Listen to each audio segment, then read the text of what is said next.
Assalamu alaikum learners, hope you are well. Today we're going to be continuing with algebraic expressions. In this lesson we're going to be incorporating integers, algebraic expressions and exponents. So let's start with what we already know, okay?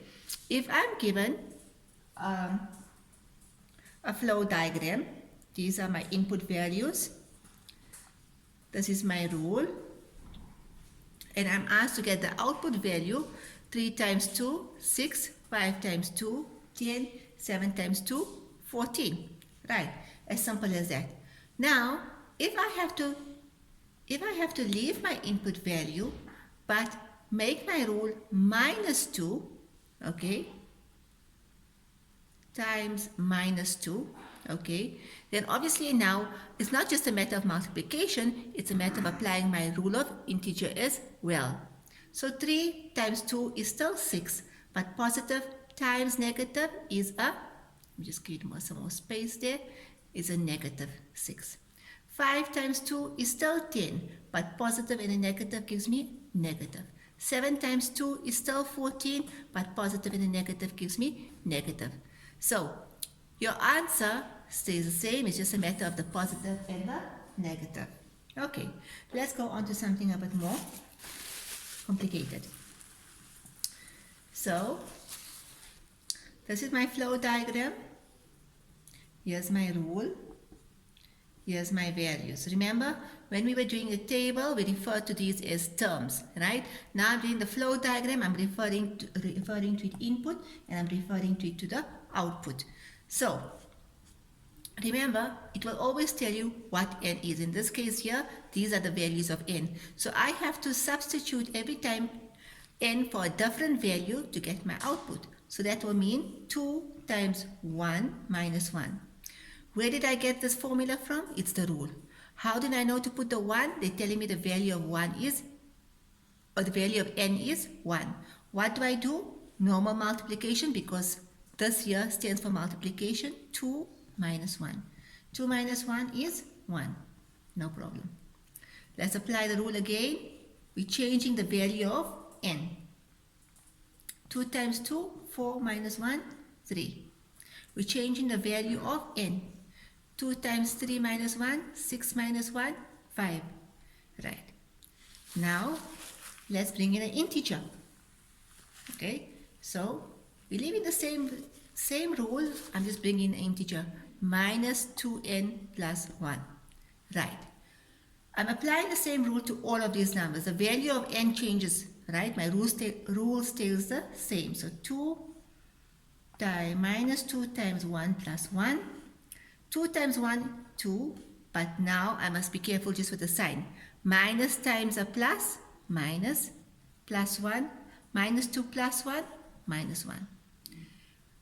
Minus 2, my value is 2 plus 1. 2 times 2, 4. Minus and times a plus is a minus, plus 1. Negative 4, positive 1. Think about it. It's minus 4 degrees. It's rising by 1 degrees.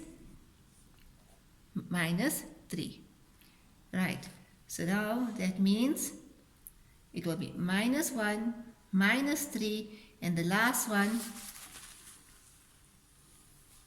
okay, is minus 2n plus 1. I'm replacing it with a 3. That means 2 times 3 is 6. Negative and a positive is a negative. Negative 6 plus 1 will be a negative 5. Okay? And that's how we complete this flow diagram. Right. Now, in the next example, I'm going to be giving you the input and the output.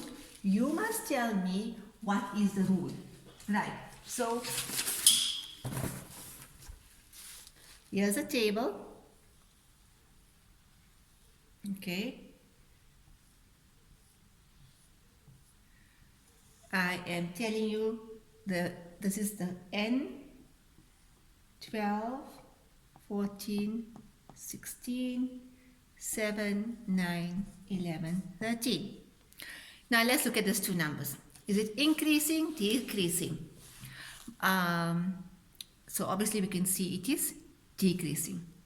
So if it's decreasing, there's two options here, either division or subtraction. Now think about it. From 10 to 7, how can I get from 10 to 7? Can I divide 10 by any number that will give me 7? Obviously not. That leaves me with minus.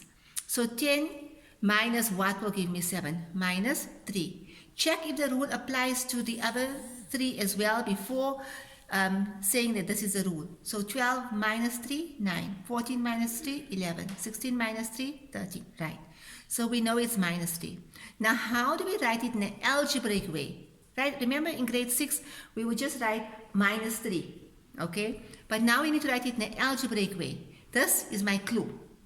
That is my clue. So if I say n minus 3, that means no matter what term I have here in this column or what value n is, if I minus 3, I'll be able to get my output number. Okay? So that's one example. And remember, it's not limited to minus. It can be addition, subtraction, multiplication, division. Let's move on. Okay? How we get a table? Okay. Right. Actually, previously or in yesterday's lesson, mostly we did tables like this here. Okay. Basically, I would call them horizontal tables. But today I want to show you that the same work can come in a vertical table as well. Okay. So if you look at this one here,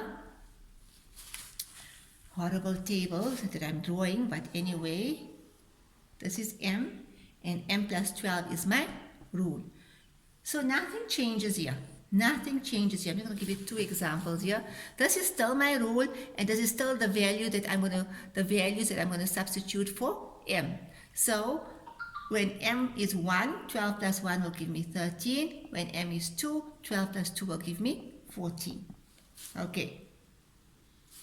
Let's move on. What if I have something like this here? N squared plus 1, right? And remember, the value of n can take up different numbers. So n squared plus 1. And I need to find out term 1, 2, and 3, and maybe even term 5. Okay. I use my rule, I substitute. So what is it going to be? 1 squared. 1 squared plus 1. Now, to remind you, when we did exponents in term 1, what does 1 squared stand for? It stands for 1 times 1. So what is 1 times 1? 1 plus 1 will give me 2. Let's 2 squared plus 1. Let me just move this closer here. 2 squared is 2 times 2. So 2 squared is 4. 4 plus 1, 5. Next one. 3 squared. 3 squared is 9, because 3 times 3 plus 1 will give me 10. 5 squared, right? 5 squared will be 25 plus 1 will give me 26. Let's make it a bit more difficult. Well, not difficult. Let's change it a bit. Minus, right? Let's make it minus 2n plus n squared, right? Here's my table again. Right. Now let's take some positives and some negatives. 2n plus n squared. Let's take a 1, let's take a 0, and let's take a negative 1, right? Let's see how it changes in each case. Okay, so if it's minus 2, I'm replacing it with 1. So everywhere I see 1, I'm going to put, everywhere I see n, I'm going to put 1, right? So we know 2 times 1 is 2.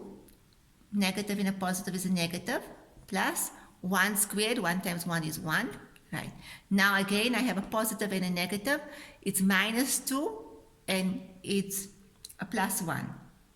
So it's going to be a minus 1. So it's going to give me a minus 1. Right. Let's look at the 0. How does the 0 change this equation? Right. All I did was substitute 0 everywhere n is supposed to be. Now, if you remember, we learned this many a time. Any number times 0 will always give me 0. Right. then 0 squared is obviously 0.